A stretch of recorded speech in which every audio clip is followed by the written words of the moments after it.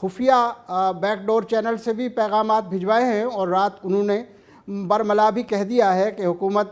ہمارے ساتھ بیٹھے، بات چیت کرے اور الیکشن کی ڈیٹ لے۔ مشروط مذاکرات کی پیشکش کی ہے، جس سے حکومت نے پہلے ہی مشروط مذاکرات کو مسترد کر دیا تھا، اور آج بھی حکومت کے اہم وزیر رانا ثناء اللہ کا کہنا ہے کہ مذاکرات کی بات اچھی ہے، اور یہ وہی عمران صاحب ہیں جو کہتے تھے کہ مر جاؤں گا لیکن ان سے بات نہیں کروں گا۔ یہ کہتے تھے کہ میں تحریک طالبان کے دہشت گردوں سے بات کر لوں گا،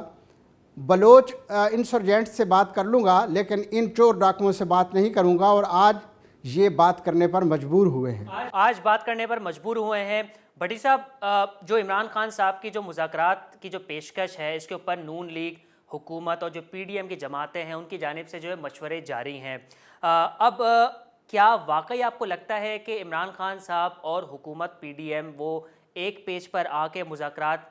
جو ہے وہ کامیاب بنا پائیں گے، یا پھر آپ کو لگتا ہے کہ عمران خان اسمبلیاں تحلیل کریں گے اور اس کے بعد جو ہے پھر وہ صورتحال واضح ہوگی؟ تو کیا آپ کو لگ رہا ہے اس وقت؟ جی یہ دیکھیں، بات وہی والی ہے کہ حکومت یا اتحادی جماعتیں پہلے ہی کہہ چکی ہیں کہ الیکشن جو ہے اگلے سال اکتوبر میں ہوں گے، یعنی 2023 کے اکتوبر میں ہوں گے، کیونکہ 15 اگست 23 تک جو ہے وہ یہ موجودہ اسمبلی برقرار ہے، تو یہ جب اس کی میعاد ختم ہوگی تو اس کے 60 دن کے اندر الیکشن ہوں گے۔ اور یہ رانا ثناء اللہ نے آج ہی کہہ دیا ہے کہ ہم جو ہے بات چیت کے لیے تو تیار ہیں لیکن کسی مشروط بات چیت کے لیے تیار نہیں ہیں۔ تو ان کا کہنا یہ تھا کہ عمران کی اس پیشکش پر ہم اتحادی جماعتوں سے مشاورت کریں گے، مسلم لیگ نون کے قائد سے بھی مشاورت کریں گے اور لاہ عمل تیار کریں گے کہ ہمیں اس صورتحال میں کیا کرنا چاہیے، اسمبلیاں تحلیل ہونے کی صورت میں ہمیں کیا کرنا ہے۔ تو یہ وہ کہہ رہے تھے کہ بقول ان کے 1-2 دن میں ہم اس پر کوئی لاہ عمل بنا لیں گے اور وہ آپ کے سامنے یعنی عوام کے سامنے رکھیں گے۔ میرا خیال یہی ہے کہ عمران صاحب جو ہے وہ اسمبلیاں تحلیل نہیں کریں گے، کیونکہ ہم اس پہ پہلے بھی بات کر چکے ہیں اور کہہ چکے ہیں کہ عمران خان دونوں اسمبلیاں تحلیل نہیں کریں گے، اس لیے کہ یہ اسمبلیاں ان کی پولیٹیکل سروائیول ہے۔ اسمبلیاں اگر تحلیل کر دیتے ہیں تو پورا گیم 100% ان کے ہاتھ سے نکل جائے گا، اور یہاں پر جو ہے وہ گورنر راج آ سکتا ہے، کیونکہ پاکستان کا آئین جو ہے وہ وفاقی حکومت کو یہ اجازت دیتا ہے کہ غیر معمولی حالات میں اور انتہائی ناگزیر حالات میں جب صوبائی حکومت موجود نہ ہو تو گورنر کے ذریعے معاملات چلائے جا سکتے ہیں۔ اس کے لیے کوئی آرڈیننس بھی لایا جا سکتا ہے، اور ویسے بھی آئین میں اس کی صراحت کر دی گئی ہے۔ تو یہ عمران صاحب کو اس بات کا علم ہے کہ یہ اسمبلیاں تحلیل کرنے کے بعد ہمارے ہاتھ سے تمام جو ہے صورتحال نکل جائے گی، تو اس لیے وہ اس اسمبلیاں تحلیل کرنے کی دھمکی دے کر حکومت کو مجبور کرنا چاہتے ہیں کہ وہ آئے ٹیبل پر آئے اور ہمیں الیکشن کی ڈیٹ دے۔ ان کا خیال ہے کہ اگلے مارچ یا اپریل میں جو ہے الیکشن ہو جانے چاہیے اور نئی حکومت قائم ہو جانی چاہیے۔ تو یہ ایسا ممکن نہیں ہے۔ میرا خیال یہی ہے کہ اتحادی حکومت ان کو اسمبلیاں تحلیل کرنے کی طرف ہی لے جائے گی، کیونکہ آج ہی رانا ثناء نے کہہ دیا کہ اسمبلیوں کا تحلیل ہونا جو ہے وہ حکومت کے مفاد میں ہے۔ یعنی اسمبلیاں اگر تحلیل ہوتی ہیں تو گویا یہ 2 صوبے جو پی ٹی آئی کے پاس ہیں وہ 2 صوبے بھی اس اتحادی حکومت کے پاس آ یہ جائیں۔ پورا جو اس وقت گیم سیٹ ہوا ہوا ہے جس میں کے پی کے اور پنجاب اسمبلی عمران خان کے پاس ہے، تو وہ جب تحلیل کر دیں گے تو یہ پورا گیم 100% حکومت کے حصے میں چلا جائے گا۔ بھٹی صاحب، جیسے جیسے وقت آگے جاتا ہے تو بہت سے ایسے کارڈز ہوتے ہیں، بہت سے ایسے سوالات ہوتے ہیں جن کے جوابات خود بخود ملنا شروع ہو جاتے ہیں۔ اب ہم بات کرتے ہیں مونس الہی کے، جو صاحبزادے ہیں پرویز الہی وزیر اعلیٰ پنجاب کے۔ بڑی صاحب، نو کانفیڈنس موشن کے وقت جب عمران خان صاحب سب جگہ جو ہے ہاتھ پاؤں مار رہے تھے کہ میرا ساتھ دیجیے، میری حکومت کو بچائیے، تو اس وقت جو پرویز الہی صاحب تھے انہوں نے نہ کہ اس وقت کی اپوزیشن شہباز شریف صاحب، زرداری صاحب کا ساتھ دیا، بلکہ انہوں نے عمران خان کی طرف جو ہے وہ جا کے ان کا ساتھ دیا، لیکن عمران خان کی حکومت جو ہے وہ نہیں بچ پائی۔ آج مونس الہی صاحب کا یہ بیان سامنے آیا ہے کہ اس وقت، یعنی کہ ہمارے x chief of army staff Qamar Javed Bajwa نے ہمیں اس وقت جب نو کانفیڈنس موشن جو ہے وہ پاس کی جا رہی تھی اس وقت کہا تھا کہ آپ عمران خان صاحب کا ساتھ دیجئے۔ تو آج جب یہ سٹیٹمنٹ سامنے آیا ہے تو بڑی صاحب اس سے یہ سوال جنم نہیں لیتا کہ آرمی چیف صاحب کیا اس ٹائم دونوں طرف کھیل رہے تھے، یعنی کہ اس وقت کی اپوزیشن کی طرف بھی اور اس طرف اس وقت کی حکومت کی طرف سے بھی؟ تو بڑی صاحب یہ کیا سلسلہ ہے، کیا معاملہ ہے یہ؟ جی یہ بہت دلچسپ صورتحال ہے، اور قوم کے سامنے ابھی مزید کئی انکشافات سامنے آئیں گے، اور کئی جو ہے باتیں جو ابھی منظر عام پر نہیں آئی وہ کھل کر سامنے آئیں گی، اور پردہ سیمی سے جو ہے وہ باتیں منظر عام پر آئیں گی۔ اور یہ بھی ان میں سے ایک بات ہے کہ جنرل باجوہ صاحب جو ہے وہ اس وقت، بلکہ اس وقت نہیں بلکہ شروع سے ہی عمران صاحب کے ساتھ گٹھ جوڑ میں تھے، اور انہوں نے یہ پروجیکٹ لانچ کیا تھا، اور وہ اس پورے ٹینور کے دوران جو ہے ان کو غیر معمولی سپورٹ فراہم کرتے رہے، اور ان کے جو قریبی لوگ تھے وہ بھی پی ٹی آئی کو سپورٹ اور غیر معمولی جو ہے اعانت دیتے رہے۔ تو یہ سلسلہ آخری وقت تک جاری رہا۔ اس کے ثبوت اب سامنے آ گئے ہیں کہ مونس الہی نے خود کہہ دیا کہ ہمیں جو ہے وہ جنرل باجوہ نے کہا تھا کہ آپ پی ٹی آئی کی طرف جائیں، یعنی اس وقت جب پنجاب کی حکومت کے لیے جوڑ توڑ ہو رہا تھا، آصف علی زرداری کی قیادت میں پی ڈی ایم کی جماعتوں کا وفد جو ہے ان سے ملا تھا، اور مسلم لیگ کے اہم ارکان بھی شامل تھے، اور مذاکرات ہوئے تھے چودھری پیلیس پر۔ تو اس وقت چودھری پرویز الہی اس بات پر قائل ہو گئے تھے کہ ٹھیک ہے، میں پنجاب کی وزارت جو ہے وہ قبول کرنے کے لیے تیار ہوں، اور آصف زرداری نے ان کو یہ پیشکش کر کے ان کو قائل کر لیا تھا۔ اور یہ بات بھی سچ ہے کہ اس موقع پر دعائے خیر بھی کہی گئی تھی، اور بات پکی ہو گئی تھی، اور نو کانفیڈنس موشن کے بعد جو ہے وہ بزدار کی حکومت گرا کر پرویز الہی کو لایا جانا تھا۔ لیکن مونس الہی کے بقول کہ اس سے اگلے دن جب ہم نے اسٹیبلشمنٹ سے رابطہ کیا، کیونکہ چودھری خاندان کے بارے میں یہ ہے کہ وہ شروع سے ہی اسٹیبلشمنٹ سے رابطے میں ہیں اور ان کے خاص ترین آدمی ہیں، تو انہوں نے جب ان سے رابطہ کیا تو ادھر بقول ان کے کہ جنرل باجوہ نے کہا کہ آپ پی ٹی آئی کی طرف جائیں، تو اس لمحے آپ کے علم میں ہے کہ دونوں طرف سے آفرز آ رہی تھیں، ادھر آصف زرداری کی قیادت میں پی ڈی ایم کی طرف سے، اور ادھر عمران خان اور پی ٹی آئی کی طرف سے پرویز الہی کو آفر آ رہی تھی کہ ہم آپ کو وزیر اعلیٰ بنوا دیتے ہیں، آپ پی ڈی ایم کی طرف نہ جائیں، اپوزیشن کی طرف نہ جائیں۔ تو جب باجوہ نے ان کو ہدایت کی بقول ان کے، تو یہ عمران صاحب کے پاس چلے گئے، اور بنی گالہ میں جا کر پرویز الہی نے ملاقات کی، اور وہاں عمران خان کی آفر قبول کر کے وزارت اعلیٰ قبول کرنے کا اقرار کر لیا۔ دوسرے لفظوں میں یہ ہے کہ وزیر اعلیٰ پرویز الہی کو اس وقت دونوں طرف سے وزارت اعلیٰ پیش کی جا رہی تھی، یعنی وہ ادھر جاتے یا ادھر جاتے، دونوں صورتوں میں وزیر اعلیٰ بن رہے تھے، اور وزارت اعلیٰ ان کے پاس آ رہی تھی، لیکن انہوں نے یہ فیصلہ بڑے حکم پر کیا، یعنی دوسرے لفظوں میں بڑے میاں کی طرف سے، یعنی جنرل باجوہ آرمی چیف کی طرف سے جب ان کو کہا گیا کہ آپ ادھر جائیں تو وہ ادھر چلے گئے، یعنی ان کو آفر تو دونوں طرف سے تھی، وزیر اعلیٰ ان کو بننا تھا، لیکن انہوں نے فیصلہ ان کے کہنے پر کیا، جنرل باجوہ کے کہنے پر۔ اس کا مطلب یہ ہے کہ جنرل باجوہ اس وقت تک بھی پچ کے دونوں طرف سے کھیل رہے تھے، اور وہ کوشش کر رہے تھے عمران خان کو میکسیمم ڈیمیج سے بچانے کے لیے، کیونکہ آپ کو پتہ ہے کہ پنجاب ملک کا سب سے بڑا صوبہ ہے، اور یہاں جو ہے جس کی حکومت ہوتی ہے پاکستان میں پولیٹیکلی وہ بہت سٹرانگ ہوتا ہے اگلے الیکشن کے سینیریو میں اگر آپ دیکھیں، اور یہی چیزیں ہیں کہ کرپشن کے کیسز ہیں، اور دوسری چیزیں ہیں کیونکہ پی ٹی آئی کے لوگوں کے فائلیں پڑی تھیں وہ کھلنی ہیں، اور جو کیسز زیر سماعت ہیں ان کے معاملات ہیں۔ تو یہ ساری صورتحال دیکھ کر جنرل باجوہ نے پرویز الہی کو پی ٹی آئی کی طرف جانے کا کہا، کیونکہ جنرل باجوہ عمران خان کے گیم میں برابر کے شریک تھے، تو اس لیے ان کو پتہ تھا کہ یہاں اگر پی ٹی آئی کی حکومت آ گئی تو بہت سے نئے پینڈورا باکس کھلیں گے، اور بہت سی نئی فائلیں کھلیں گی، اور ان کے بندوں کو جو سپورٹ کر رہے تھے اس پروجیکٹ کو، تو ان کے بندوں کے لیے مشکلات ہوں گی، اسی لیے انہوں نے پرویز الہی کا انتخاب کیا تھا، اور ان کو کہا تھا کہ آپ پنجاب کی طرف جائیں۔ تو یہ بات درست ثابت ہو گئی، اور آج اس بات کو تیسرا دن ہے، ابھی تک جنرل باجوہ کی طرف سے کوئی اس کی تردید نہیں آئی، نہ وضاحت آئی ہے، تو اس کا مطلب یہ ہے کہ مونس الہی کا بیان درست ہے، اور جنرل باجوہ اس وقت پچ کے دونوں طرف کھیل رہے تھے اور عمران کو سپورٹ کر رہے تھے۔ پاکستان کے ماضی کو دیکھتے ہوئے، تاریخ کو دیکھتے ہوئے، آج نئے chief of army staff Asim Munir کی جانب پاکستان کی عوام دیکھ رہی ہے کہ ان کے ہر ایک فیصلے کے اوپر جو ہے وہ نظر رکھی ہوئی ہے کہ اب یہ کیا فیصلہ کریں گے، ان کی جانب سے کیا فیصلہ ہوگا۔ تو بڑی صاحب، سیاست دان کے اوپر نظر رکھنے کی بجائے پاکستان کی عوام آرمی چیف کی طرف دیکھ رہی ہے، تو اس سے ہم کہہ سکتے ہیں کہ ہمارے پاس جو ڈیموکریسی کی جو خوبصورتی ہے وہ اب رہی نہیں ہے؟ جی دیکھیں، بات یہ ہے کہ ابھی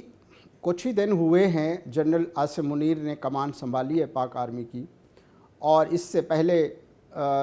جانے والے جنرل قمر جاوید باجوہ نے یہ اعلان کیا تھا کہ پاک فوج اب سیاسی معاملات سے لا تعلقی کا اظہار کر رہی ہے اور وہ صرف آئینی کردار تک محدود رہے گی۔ یہ ان کا بیان تھا، یعنی یہ فیصلہ قمر جاوید باجوہ اپنے عہد میں کر کے گئے، اور یہ آنے والے چیف نے ابھی اس پر کوئی لب کشائی نہیں کی، اور ورثے میں ملی اس نصیحت کو یا اس ہدایت کو وہ کس طرح عمل درآمد کرتے ہیں اور کس طرح آگے لے کر چلتے ہیں، یہ تو ان کے فیصلوں سے ثابت ہوگا۔ لیکن ایک بات تو طے ہے کہ اس جنرل کے بارے میں اچھی رائے ہے، لوگوں کے اچھے خیالات ہیں اور اچھی امید رکھ رہے ہیں لوگ۔ پاکستان کے عوام اپنے چیف سے پر امید ہیں کہ وہ واقعتاً پولیٹیکل معاملات سے الگ رہ کر ایک پروفیشنل فوجی کے طور پر جو ہے وہ اپنے معاملات کو آگے بڑھائیں گے اور اپنے ادارے کی عزت اور توقیر کو بحال کروائیں گے۔ تو ابھی تک تو ان کے طرف سے نہ تو کوئی ایسی بات کی گئی ہے، نہ کوئی بیان دیا گیا ہے اور نہ کوئی اعلامیہ جاری کیا گیا ہے۔ یہ باتیں جو ہم کر رہے ہیں یہ جنرل باجوہ کے دور کی ہیں۔ آنے والے دور میں وہ کیا کرتے ہیں، کیونکہ ابھی آنے کے بعد انہوں نے جو پہلا آرڈر جاری کیا ہے، سب سے پہلے آرڈر پر جو سائن کیے ہیں وہ کیے ہیں، انہوں نے یہ کہا ہے کہ یہ جو کمان کی تبدیلی کی تقریب ہوتی ہے جو اتنے بڑے پیمانے پر کی گئی اور اس کو ملک کا سب سے بڑا ایونٹ بنا دیا گیا، انہوں نے کہا آئندہ ایسا نہیں ہوگا۔ سادہ سی تقریب ہوگی ایک آفس میں، اور وہاں پر جو ہے یہ کمان تبدیل کی جائے گی اور تبدیلی کمان کا جو ہے رسم ادا کی جائے گی، اور یہ اتنے بڑے خرچے اور اتنے بڑے اس کی ضرورت نہیں ہے۔ تو اسی طرح انہوں نے پاک فوج کے ادارے ISPR کے تحت جو بننے والی فلمیں ہیں اور ڈرامے ہیں اور دیگر انٹرٹینمنٹ کی چیزیں ہیں، سننے میں آ رہا ہے کہ انہوں نے اس پر بھی پابندی لگانے کا فیصلہ کیا ہے۔ اٹس اے پازیٹیو سائن کہ چیف آف آرمی اسٹاف ایک ملک کا وہ انڈرسٹینڈ کر رہا ہے کہ امپورٹنس آف اکانومی کیا ہے، اس وقت ملک کس صورتحال کے اندر ہے، تو یہ بہت ایک پازیٹیو پوائنٹ ہے، سمٹم ہے۔ بڑی صاحب، اب ہم سیاسی میدان سے نکلتے ہیں اور معاشی میدان کے اندر اب ہم داخل ہوتے ہیں۔ وزیر خزانہ اسحاق ڈار سے کافی زیادہ امیدیں تھیں۔ نون لیگ، حکومت، PDM، پاکستان پیپلز پارٹی، یہ سب جو ہے دعویٰ کر رہے تھے کہ اسحاق ڈار جیسے ہی ملک کے اندر آئیں گے IMF پروگرام کے اندر جو ہے وہ بہت زیادہ بہتری آئے گی۔ لیکن اب ان کا جو سٹیٹمنٹ سامنے آیا ہے کہ IMF کی ہم منتیں کر رہے ہیں، منتیں انہوں نے الفاظ استعمال کیا، اور ساتھ ہی ان کا کہنا تھا کہ IMF اگلی قسط دینے کو اس وقت تیار نہیں ہے۔ ساتھ ہی ان کا یہ بھی کہنا تھا کہ اگر IMF کی اگلی قسط نہیں آتی ہے تو ہم مینیج کر لیں گے۔ تو بڑی صاحب، اس وقت جو پاکستان کی معاشی صورتحال ہے کس طریقے سے مینیج کر لیں گے اسحاق ڈار صاحب؟ جی یہ باقی تشویشناک بات ہے کہ پاکستان کے اس وقت جو ہے وہ معاشی صورتحال بہت خراب ہے اور کوئی اچھے حالات نہیں ہیں، کیونکہ آپ کے علم میں ہے کہ حکومت سنبھالنے کے بعد یہاں دیوالیہ ہو چکا تھا اور خزانہ بالکل ہی اس پہ ریزروز جو ہے ہمارے فارن ریزروز وہ نہ ہونے کے برابر تھے۔ پھر انہوں نے اپنے دوستوں کے ذریعے کچھ معاملات جو ہے ادھار لے کر چلائے، چین سے، سعودی عرب سے، UAE سے اور دوسرے دوست ممالک سے انہوں نے وہ ڈپازٹس جو ہے وہ یہاں رکھوائے اسٹیٹ بینک میں اور قرض لیا، اور یہ اس صورت اور IMF کو قائل کیا، اور ان کی پہلی قسط بھی ہمیں مل چکی ہے۔ لیکن IMF جو ہے وہ ایک عالمی ادارہ ہے اور وہ ایسے طریقے سے اپنے معاملات کو نمٹاتا ہے کہ لاچار، بے بس اور مجبور چھوٹی حکومتوں کو جو قرض کے لیے ان کا دروازہ کھٹکھٹاتی ہیں ان کو بہت زیادہ ذلیل کرتا ہے، ان کو بہت زیادہ منتیں ترلے کروانے پر اکساتا ہے، اور آخر وقت تک وہ لے تو لال سے کام لیتا ہے، اور جب دینے پہ آتا ہے تو پھر وہ سخت شرائط اور کڑی مشکلات کے ساتھ جو ہے وہ قسطیں دیتا ہے اور ان کی واپسی کا ایک باقاعدہ شیڈول لیتا ہے۔ اور کہنے والے تو یہ بھی کہتے ہیں کہ IMF ان اپنے ٹیکٹکس کے ذریعے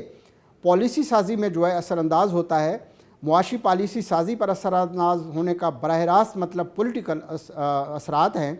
اور وہ معاشی پالیسیوں کو اس طرح کنورٹ کرتا ہے کہ وہ پولیٹیکل اثرات جو ہے عوام میں دیکھے جاتے ہیں، اور کئی دفعہ دنیا میں ایسے ہوتا ہے کہ وہ پولیٹیکل اثرات کے باعث جو ہے وہ اس وقت کی حکومت جو ہے وہ اگلے الیکشن میں ہار جاتی ہے، کیونکہ وہ پالیسیاں اس قسم کی سخت ہوتی ہیں کہ اگر وہ IMF کے پروگرام پر عمل درآمد نہیں کرتے تو دیوالیہ کا خطرہ ہوتا ہے، اور اگر کرتے ہیں تو عوام ان کو بالکل جو ہے وہ سڑکوں پر آ جاتے ہیں اور سخت مشکلات کا سامنا کرنا پڑتا ہے۔ اس وقت پاکستان میں بھی بالکل یہی صورتحال ہے، یعنی ہمارے ریزرو تیزی سے کم ہو رہے ہیں، اور ہمارے جو ہے ایکسپورٹ جو ہے وہ کم ہونے کا نام نہیں لے رہی، امپورٹ جو ہے وہ کم ہونے کا نام نہیں لے رہی، اور ایکسپورٹ بڑھنے کے ابھی کوئی چانسز نہیں ہیں۔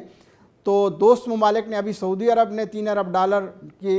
جو رکھے ہوئے ہیں ان کی میعاد بڑھا دی ہے، یہ ان کی مہربانی ہے، وزیر اعظم نے ان کا شکریہ بھی ادا کیا ہے۔ یعنی کہ بھٹی صاحب میں آپ کو یہاں پہ رکتا ہوں، یعنی کہ جن پارٹیز نے اسحاق ڈار کے اوپر بیٹ کی تھی کہ یہ آ کے معیشت کو سنبھال لیں گے، ملک کو جو ہے دیوالیہ ہونے سے بچا لیں گے، نکال لیں گے اور ملک خوشحالی کی طرف جائے گا، تو اس کا مطلب وہ بیٹ غلط تھی؟ نہیں، ایسا نہیں ہے، مطلب ہم اس پہ پہلے بھی بات کر چکے ہیں کہ الحمدللہ پاکستان دیوالیہ نہیں ہوگا، کیونکہ وہ ہماری معیشت، ہماری جغرافیائی اہمیت اور ہماری جو آؤٹ پٹ کی صلاحیت ہے وہ الحمدللہ بہت اچھی ہے، لیکن یہاں مس مینجمنٹ بہت ہے۔ اب تو شوکت ترین بھی کہہ رہے ہیں کہ دیوالیہ کا کوئی خطرہ نہیں ہے، اور اسحاق ڈار بھی کہہ رہے ہیں، تو الحمدللہ ایسا نہیں ہوگا، لیکن معاشی مشکلات اس لیول پر پہنچ گئی ہیں کہ جس کا خطرے کی گھنٹی بجائی جا رہی ہے۔ بھٹی صاحب یہاں پہ ہم اپنی گفتگو جو ہے وہ اختتام کرتے ہیں کہ پاکستان دیوالیہ کی طرف نہیں جا رہا، لیکن ابھی بھی معاشی عدم استحکام جو ہے وہ پاکستانی فیس کر رہے ہیں۔ بھٹی صاحب بہت شکریہ ہمیں آج وقت دینے کے لیے۔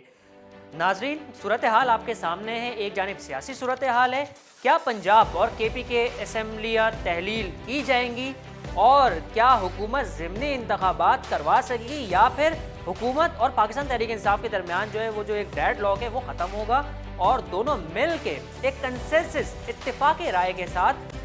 وہ ایک نئے الیکشن کی تاریخ کا جو ہے وہ اعلان کریں گے؟ یہ آنے والا وقت بتائے گا۔ اجازت دیجیے، اللہ نے کے بعد۔